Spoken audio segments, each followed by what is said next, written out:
నమస్కారం, welcome to I dream. నేను మీ విజిత.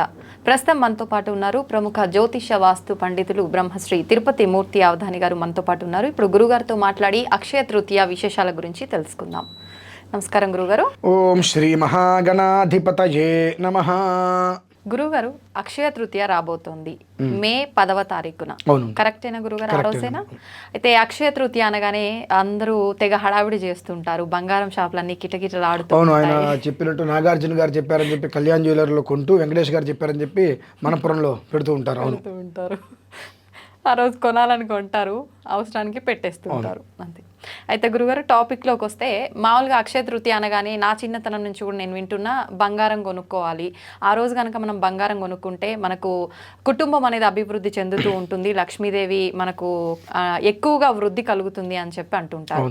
నిజంగా ఆ రోజు ఏం చేయాలి గురుగారు? బంగారం కొనాలంటారా? తప్పకుండా. అక్షయంబుగ కాశిలోపల అన్నపూర్ణ భవాని వై, సాక్షి గణపతి కన్న తల్లివి, సద్గుణావతి శాంభవి, మోక్షమసగుటకు కనక దుర్గవు మూల కారణ శక్తివి, శిక్షసేతువు దుష్టజనులను శ్రీగిరి భ్రమరాంబిక. అక్షయ తృతీయ, దీని గురించి మనం చెప్పుకోవాలి అంటే మామూలుగా ఉండేటువంటి సమయాలు సరిపోవండి, అంత విశేషమైంది. అయితే ఈ విశేషమైన అక్షయ తృతీయను కొంతమంది కలిసి లేనిపోయినవన్నీ పెట్టి భ్రష్టత్వం చెందించేశారు. అక్షయ తృతీయకి మూలం ఏమిటి అని అంటే, పితృప్రీతికరం యస్మాతు రజితం దుఃఖసాగరాత్ అనగా ఏంటంటే, పితృకు సంబంధించిన దోషాలు లాంటివి ఏవైనా కనుక ఉన్నాయి అన్నా ఆ దోషాల నుంచి పూర్తిగా నిర్వీర్యం అవ్వడమే కాకుండా, వంశం అనేటువంటిది శుక్లపక్షంలో చంద్రుడు ఏ రకంగా వృద్ధి చెందుతాడో ఆ రకంగా వృద్ధి చెందేటువంటి స్థితి అక్షయ తృతీయ. అక్షయము అంటే క్షయము కానటువంటిది. ఇది సామాన్యంగా ఉండేటువంటి కుటుంబాలకి, అలాగే ధాన్యాన్ని వృద్ధి చేసేటువంటి రైతులు, అంటే పాడి పంట అంటారు సార్, ఈ రెండిట్లకి కూడా అభివృద్ధి అనేటువంటిది అక్షయ తృతీయ నుంచి మొదలవుతుంది. దీన్ని చెయ్యవలసిన విధానాన్ని పూర్తిగా పక్కన పెట్టేసేసి మనం ఏది తోస్తే అది మనం చేసుకుంటూ వెళ్తున్నాము. నాకు తెలిసి నాకు ఇప్పుడు 39-40 వరకు వచ్చినాయి అనుకోమ్మా. నేను చదువుకునేటువంటి ఊరిలో అక్షయ తృతీయ వచ్చింది అంటే ఒక 4 రోజుల ముందు నుంచి చక్కగా ధాన్యం తీసుకొని, మరకం అని ఉండేది, ఇంత ఉండేది, ఇంట్లో 4 కిలోలు ఎంతో పట్టేవి ధాన్యం, అది పట్టుకొని చక్కగా ఒక పసుపు గుడ్డలో వేసేసుకొని, అప్పట్లో వాళ్ళు రాగి లేదంటే కనుక ఇత్తడి ఒక తాబేలు ఆకృతిలో పెద్దవి తయారు చేసేసి దాంట్లో పోసేసేవాళ్ళు. ఒక తాబేలు లాంటిది తయారు చేయించుకొని అందులో పోసేసుకునే వాళ్ళు, చక్కగా పోసేసుకొని మూత పెట్టేసుకొని రోజు ఇవాళ అక్షయ తృతీయ ఇవాళ మొదలుకొని రోజు ఆ అన్నం తినేటువంటి సమయంలో అన్ని ఒడ్లు ఒలుచుకునేవారు చక్కగా అందులోంచి తీసి ప్రతిరోజు తీసి ఏం చేయాలి వాటిని ఒలుచుకొని వాళ్ళు. అంటే ఇవాళంటే మనం ఒకళ్ళమే ఇద్దరమే, అక్కడ పూర్వకాలంలో రోజు ఇళ్లలో 10-15 మంది భోజనం చేసేవారు. పాడి పంట అంటారు చూసారండి. అవును గురుగారు. 10-15 మంది భోజనాలు చేసేవారు ఇంట్లో. అన్ని ఒడ్ల గింజలు ఒలిచి ఆ బియ్యం అందులో వేసి వండుకొని కడుపుండా తినేవారు.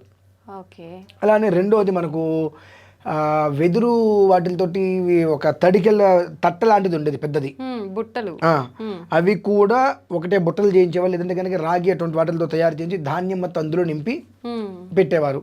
ఈ పెట్టినటువంటిది ఒక 2 నెలలు 3 నెలలు 4 నెలలు అయిన తర్వాత రైతులకి విత్తనాల కింద ఇచ్చేసేవారు, అందులో దాచిపెట్టిన. దానివలన పాడి అనేటువంటిది, పంట అనేటువంటిది చక్కగా వృద్ధి కలుగుతూ ఉండేటువంటిది.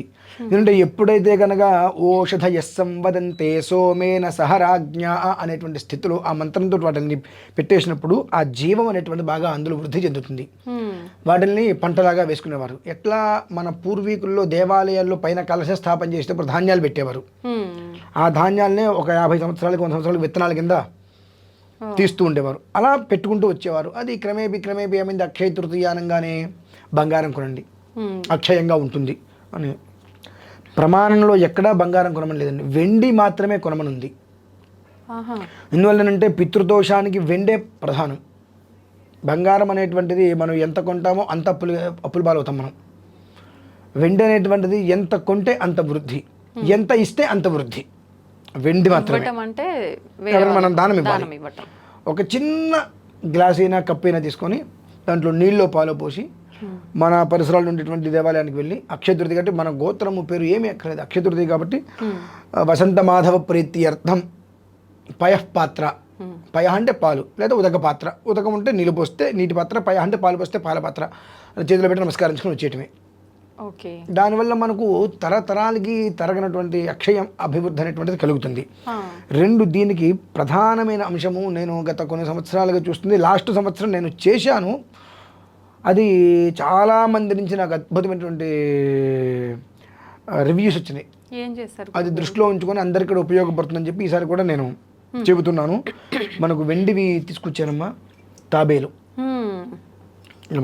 చక్కగా వెండిది తాబేలు. ఓకే, ఇందాక మీరు చెప్పారు తాబేలు పాత్ర అని. చక్కగా వెండిది తాబేలు. 4 పాత్రలు ఇది వస్తుంది. మామూలుగానే తాబేలు అనేటువంటిది ఇంట్లో ఉంటే చాలా శ్రేయస్కరం. తాబేలు ఉంగరం పెట్టుకోవడం కానీ ఇవి చేస్తూ ఉంటారు. దీనివల్ల ఏంటంటే నెగిటివ్ అనేటువంటిది రాదు, దుష్ట శక్తులు రావు. తాబేలుకి మూలం ఏమిటి అంటే మనకు ఈ సముద్ర మథనం చేసినప్పుడు సముద్రంలో అది చిలికినప్పుడు అడుగున తాబేలు మీద పర్వతం ఉంది, దాన్ని చిలికారు. అందులోంచి మనకు విషము, అమృతము, కామధేను ఇవన్నీ కూడా వచ్చినాయి. అంత బరువుని అలవోకగా మోసేటువంటిది, మన వరకు రానియకుండా ప్రతిదీ అలా పక్కకి నెట్టేసేటువంటి తాబేలు. అవకాశం ఉంటే అక్షయ తృతీయకి ఇటువంటి చక్కగా కూడా తెచ్చుకొని ధాన్యం తీసుకొని దీని నిండా ధాన్యం పోసుకొని, అంటే వడ్లు వడ్లు శుభ్రంగా నెట్టు పోసేసుకొని కాస్త పసుపు కుంకుమ వేసుకోవడం, మూత పెట్టేయటం. 1 2 3 4 5 6 7 8 గంధం బొట్టు పెట్టేసుకొని దేవుడి గుట్లో పెట్టేసుకుంటే ఇట్లా ప్రతిరోజు భోజనం చేసేటప్పుడు అందులోంచి 2 గింజలు తీసుకొని వడ్లు ఒలుచుకొని అన్నంలో ఆ బియ్యంలో వేసేసుకొని వంట చేసుకొని తినేయటం. ఇందులో ఉండేటువంటి బియ్యం గింజలు ఎన్ని తగ్గుతూ ఉంటాయో ఆ కుటుంబం అనేటువంటి అంత వృద్ధి చెందుతూ ఉంటుంది. సుమారుగా ఒక 250 మందికి లాస్ట్ ఇయర్ నేను అందించా ఇవి. మీరే? అందించా, అంటే దీని గురించి కొన్ని తెలుసుకున్నాను కాబట్టి అందించాను. అందరూ మళ్ళీ ఇప్పుడు మరొకసారి అందజేయండి. చాలా ప్రశాంతంగా ఉన్నాము, కింద సంవత్సరంతో పోలిస్తే ఎంత మానసిక ప్రశాంతంగా ఉన్నాము అనేటువంటి ఆ మనసుగా మాకు అర్థమవుతుందండి. మళ్ళీ అందరూ అడిగారు. సో అంతమంది బాగున్నారు అని అంటే 250 మంది అంటే ఇంటూ 4 వేసుకోవచ్చు, కుటుంబ సభ్యులతో కలిపి అంటే ఒక 1000 మంది ప్రశాంతంగా ఉన్నారు. ఇది అందరికీ కనుక చెప్పినట్లయితే అందరూ కనుక తెచ్చుకుంటే సుఖంగా ఉంటారు కదా అనే ఒక ఉద్దేశంతో ఇది నేను ఇవాళ చెప్దామని అనుకున్నానమ్మా. 2 వచ్చేటప్పటికి ఇందాక మీకు ఒక బుట్ట గురించి కూడా చెప్పాను, మనకు వెదురు బుట్ట ఇదిగోండి ఇలానే వస్తుంది. అచ్చం ఎంత క్యూట్ గా ఉంది గురుగారు, చిన్నగా. ఇది తడికలతోటి వడ్లు పోయడానికి చేసుకునేవారు ఇట్లా పల్లెటూళ్ళలో చూసాం గురుగారు చిన్నప్పుడు. చక్కగా దీంట్లో కూడా ధాన్యం మొత్తం నింపేసుకొని పక్కన పెట్టేసుకోండి. ఓ 2 నెలలు 3 నెలలు 4 నెలలు మినిమం 120 రోజులు వాటిని అట్టి పెట్టిన తర్వాత మన పరిసరాల్లో రైతులకి చక్కగా ఆ ధాన్యం మొత్తం పోసుకొని ఇచ్చేస్తే వాళ్ళు వాళ్ళ విత్తనాల వాటిని కలిపేసుకుంటే వృద్ధి అనేటువంటిది చాలా అద్భుతంగా ఉంటుంది. పాడి పంట ఆ 2 లేకపోతే మనం గడ్డి కూడా తినడానికి మనకు దొరకదు. అవును గురుగారు. లేదండి మేము బర్గర్లు తింటామండి, పిజ్జాలు తింటానంటే సిగ్గుండాలి. బర్గర్లు పిజ్జాలు ఏమైనా తినాలంటే పిండి నుంచేగా తయారు చేసేవి. ఆ పిండి కావాలంటే ధాన్యం రావాల్సిందేగా, ఆ పిండి కావాలంటే ధాన్యం రావాల్సిందే కదండి. అది బియ్యమైనా కావచ్చు, జొన్నలైనా కావచ్చు, రాగులైనా, సజ్జలైనా, ఏదైనా సరే. ధాన్యాధిపతుల్లో ధాన్య రాశుల్లో రాజు అంటే వడ్లు. దేశంలో సగానికి సగం మంది తినేటువంటి ఆహారం ఇదే. తర్వాత వాళ్ళందరూ గోధుమ పిండి తింటారు. కొంతమంది బర్గర్లు, పిజ్జాలు ఏవి తిన్నప్పటికీ కూడా ఆ పదార్థం మనకు రావాల్సిందే కదా, పంట నుంచే కదా రావాల్సింది.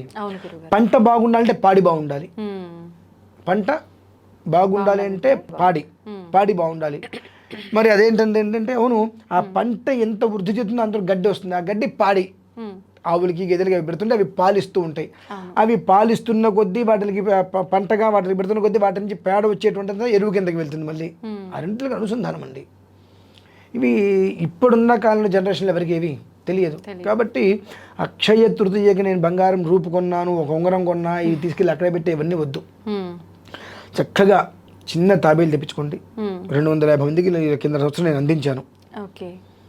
ఒక 3 రోజుల ముందు నుంచి తెచ్చుకొని ఇంట్లో పెట్టుకొని ఆ అక్షయ తృతీయ రోజు నుంచి నేను ఎవరైనా కనుక తెచ్చుకుంటే నేను ఒక దానికి సంబంధించిన మంత్రం ఇస్తాను, రికార్డు చేసి ఇస్తాను. ఆ మంత్రాన్ని చక్కగా మంత్రంతో ఒడ్డు లోపలికి వేసుకొని, మేమైతే నార్మల్గా దానికి కొన్ని అనుష్ఠానాలు ఉంటాయి, ఆ 3 రోజుల పాటు అనుష్ఠానాలు చేసుకొని అక్షయ తృతీయ రోజు నాటికి ఎవరిళ్ళకి వాళ్ళకి అందించే ప్రయత్నం మేము చేస్తున్నాము.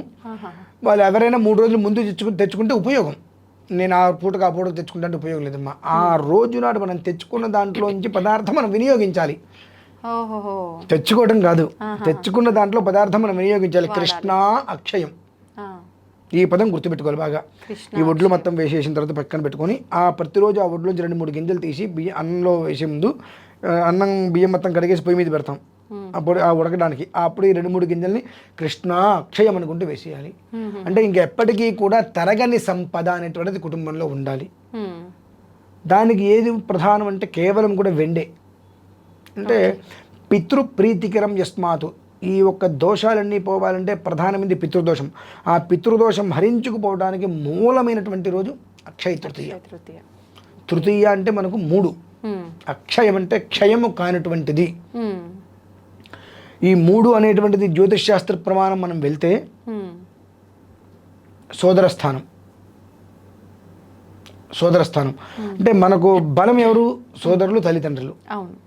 తత్మా వాళ్ళందరూ కూడా బలం లాంటి వారు. ఆ బలం ఉన్నంత వరకే కదా మనం నిలబడేది. అందుకని దాన్ని కాపాడుకోగలిగితే జీవితం ప్రశాంతంగా ఉంటుందండి. 10 రకాల వీడియోస్ చూసి ఆ పూజ చేద్దాం, ఈ పూజ చేద్దాం, మన అభివృద్ధి కావడానికి ఏం అక్కర్లేదు. జాగ్రత్తగా ఇది చేసుకోగలిగితే మాత్రం శుభం జరుగుతుందండి. ఓకే. అయితే ఆ రోజు అంటే మీరు చెప్పినట్టుగా ఇవి వెండి పాత్రలో ధాన్యం నిల్వ ఉంచడం ఇవి ఒకటేనా గురుగారు? పూజా కార్యక్రమాలు కూడా ఏమైనా? వాటికి 3 రోజుల ముందు నుంచి ఉంటుందమ్మా. 3 రోజుల ముందు నుంచి వాటికి చేయవలసిన ప్రత్యేకమైన విధానాలు ఉంటాయి. ఆవాహన చెయ్యాలి. మధ్య కూర్మ వరాహస్తి అన్నట్టుగా అందులో రెండోది మళ్ళీ కూర్మం. దశావతారాల్లో 2 అంటే ధనస్థానం, మధ్య అనేటువంటిది తనుస్థానం, కూర్మ అనేటువంటిది రెండవది ధనస్థానం. ధనస్థానంగా కూర్మాన్ని చాలా మనం గట్టిగా తీసుకుంటాం. అందుకని ఏ దేవాలయంలో చూడండి కూర్మాసనాలు ఎక్కువ ఉంటూ ఉంటాయి. శ్రీచక్రం పెట్టంటే దాని కింద కూర్మం ఉంటుంది, కూర్మం లేకుండా ఉండదు. రామేశ్వరం వెళ్ళండి, కన్యాకుమారి వెళ్ళండి, ప్రతి ఒక్క యంత్రానికి కూర్మం ఉంటుంది. అంటే కూర్మం అనేటువంటిది 1000 రెట్లు ఫలితాన్ని విశేషంగా మనకి ఇస్తుంది. ఒకసారి అనుకోకుండా కూడా కూర్మాన్ని పట్టుకుని ఓం నమః శివాయ అంటే 10,000 రెట్లు మనకి అది ఫలితం ఇస్తుంది. అటువంటిది అక్కడ కూర్చొని ప్రశాంతంగా మనం చేస్తే ఎంత ఫలితం ఇస్తుంది? అంత విశేషం కూర్మానికి మాత్రమే ఉంది, ఇంకా దేనికి లేదు. కనుక ఆ 3 రోజుల ముందు నుంచి ఆరాధన ఉంటుంది. 4వ రోజు అక్షయ తృతీయ అవుతుంది మనకు.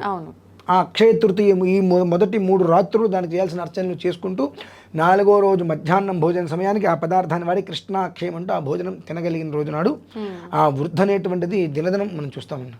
మన జీవితంలో కృష్ణపక్షం అనేటువంటిది చూడు మనం ఖచ్చితంగా ఎప్పుడు ఆ జన్మంతం శుక్లపక్షమే. అంటే కొంతమంది అడుగుతూ శుక్లపక్షం అంటే కోట్ల రూపాయలు వస్తాయని అంటే సిగ్గుండాలి ఆ మాట మాట్లాడటానికి. కోట్ల రూపాయలు వస్తాయి నేను చెప్పనమ్మా. కడుపు నిండా తిండి, కంటి నిండా నిద్ర, చేతి నిండా పని, ఈ 3 తృప్తిగా ఉంటాయి. నీకు అసంతృప్తి జీవితంగా ఉంటే దానికి ఎవరేం చేయలేరుగా.